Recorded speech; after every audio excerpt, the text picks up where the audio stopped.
दोस्तों, कलाकार दो तरह के होते हैं। एक जिन्हें बार बार अपनी काबिलियत को साबित करना पड़ता है, और दूसरे वो जो पहली ही बार में दर्शकों के दिल में अपनी जगह बना लेते हैं।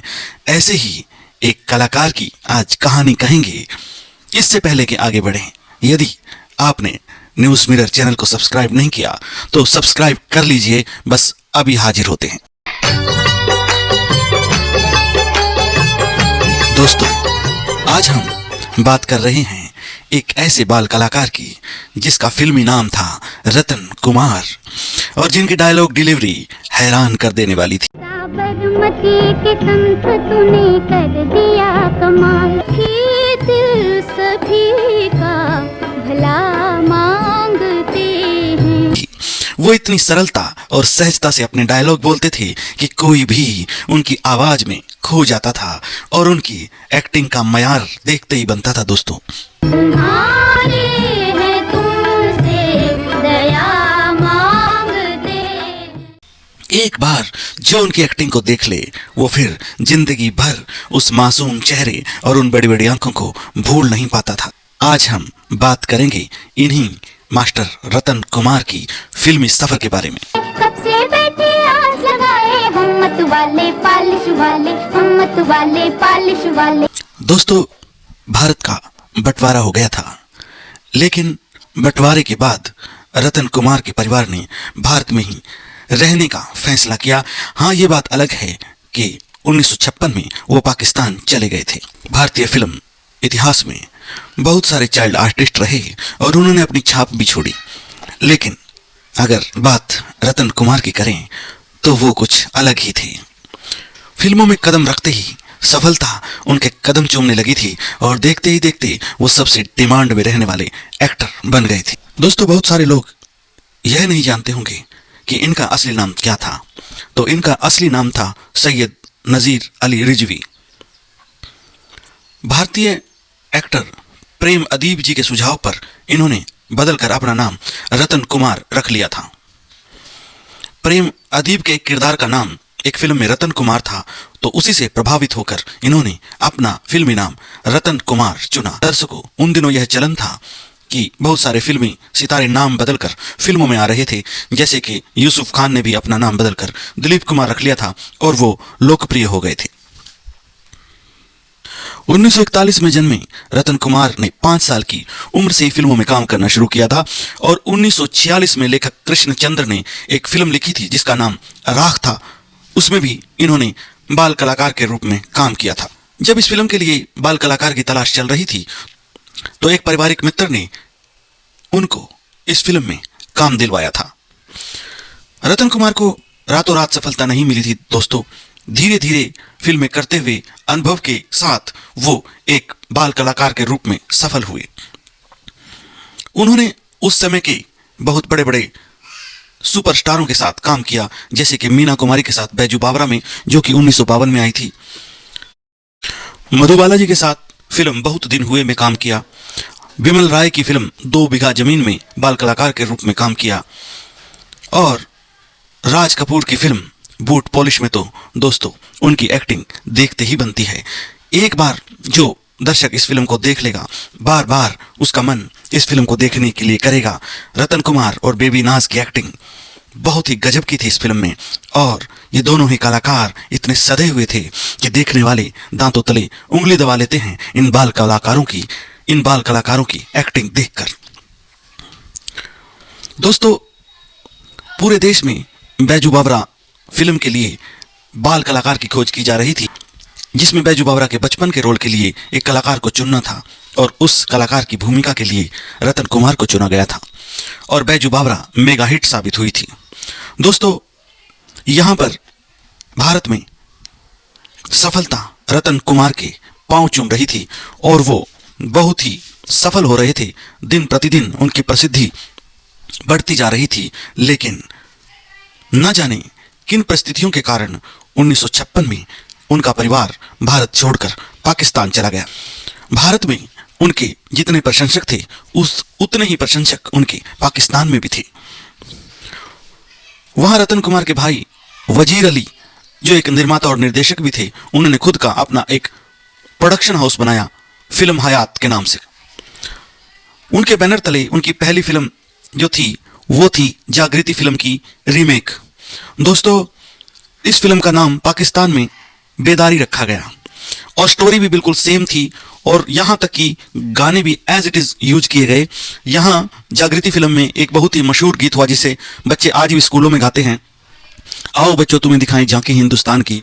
और जब यह फिल्म पाकिस्तान में बनी रतन कुमार को लेकर, तो वहाँ पर इसी धुन पर गाना लिखा गया कि आओ बच्चों तुम्हें दिखाएं झांकी पाकिस्तान की। वहाँ पर भी दोस्तों यह फिल्म सुपर डुपर हिट हुई। जिस प्रकार से जागृति फिल्म भारत में सुपर डुपर हिट हुई थी, उसी प्रकार बेदारी पाकिस्तान में सुपर डुपर हिट हुई। दोस्तों, 18 साल की उम्र में मास्टर रतन एक बाल कलाकार से एक नायक के रूप में, एक युवा नायक के रूप में बदल गए और उसके बाद उन्होंने नागिन फिल्म में काम किया और वहाँ की स्टार नीलो के साथ जोड़ी बनाई। दोस्तों, इस फिल्म ने भी बॉक्स ऑफिस पर गोल्डन जुबली मनाई थी पाकिस्तान में।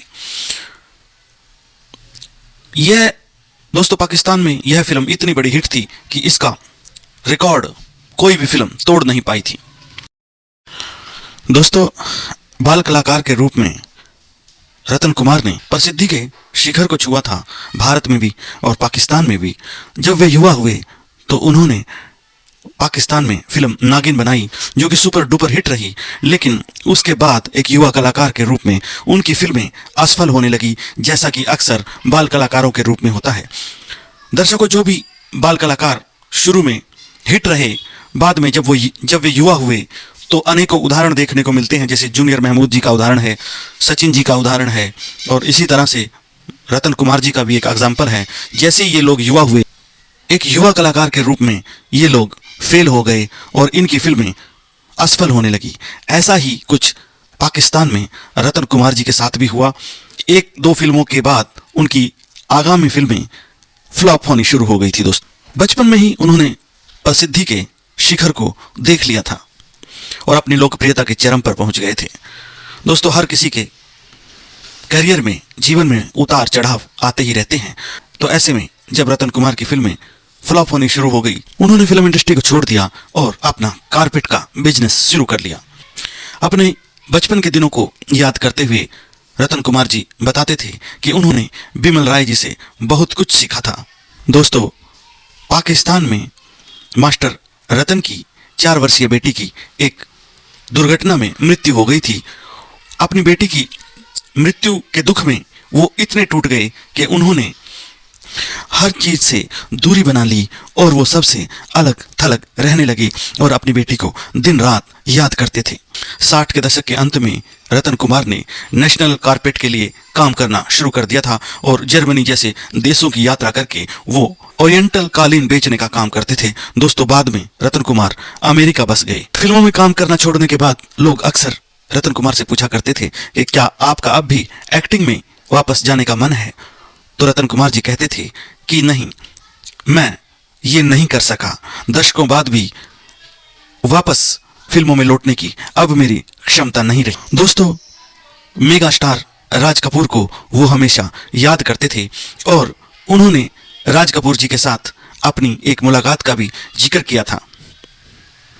दोस्तों, वो बताते हैं कि 1983-84 के आसपास राज कपूर जी न्यूयॉर्क में एक फिल्म की शूटिंग कर रहे थे और मास्टर रतन उन दिनों न्यू जर्सी में रहते थे। तो वो राज कपूर जी से मिलने गए।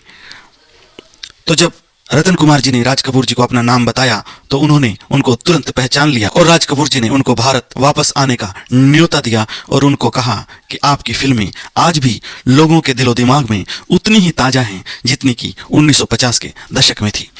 दर्शकों, 1996 में उनके जीवन में एक ऐसा मोड़ आया जब एक ही साल में उनकी दोनों किडनियां खराब हो गई। 2000 में उनको पैरालिसिस का अटैक आया और वो 8 दिनों तक कोमा में रहे, लेकिन इसके बाद वो फिर से स्वस्थ हो गए। अपने जीवन के अंतिम वर्षों में वो लगातार पोर्टेबल ऑक्सीजन टैंक की सपोर्ट में थे। दोस्तों, वो कभी भी किसी चीज की शिकायत नहीं करते थे। वो बहुत ही सरल जीवन जीते थे। वो कहते थे कि मैं जीवन के हर दिन को अपना आखिरी दिन मानता हूँ, इसलिए अपने जीवन को भरपूर जीता हूँ। जो हो गया सो हो गया। वो अपने आप को कहते थे कि मैं बहुत भाग्यशाली हूँ जो मैंने इतना कुछ हासिल किया। और वो कहते थे कि मैं भगवान का सदा शुक्रगुजार रहूंगा कि उन्होंने मुझे इतना कुछ दिया। दोस्तों, रतन कुमार एक बहुत ही उम्दा एक्टर हुए। उन्होंने अपनी फिल्मों में बहुत ही बेहतरीन एक्टिंग की और लोग हमेशा उनके अभिनय और उनकी एक्टिंग को याद रखेंगे। दोस्तों, उनके जन्म दिवस के मौके पर न्यूज़ मिरर उनको याद करते हुए इस महान कलाकार को नमन करता है। प्यारे मित्रों, आपको यह पोस्ट कैसी लगी? यदि अच्छी लगी हो तो न्यूज़ मिरर चैनल को सब्सक्राइब करना बिल्कुल भी न भूलें। फिर मिलते हैं किसी ऐसी ही पोस्ट के साथ। तब तक रखिएगा अपना ख्याल। जय हिंद, जय भारत। दोस्तों, बरमती के संत तूने कर दिया कमाल, ही दिल सभी का भला मांगते हैं। कब से बैठे आस लगाए हम मत वाले पालिश वाले, हम मत वाले पालिश वाले।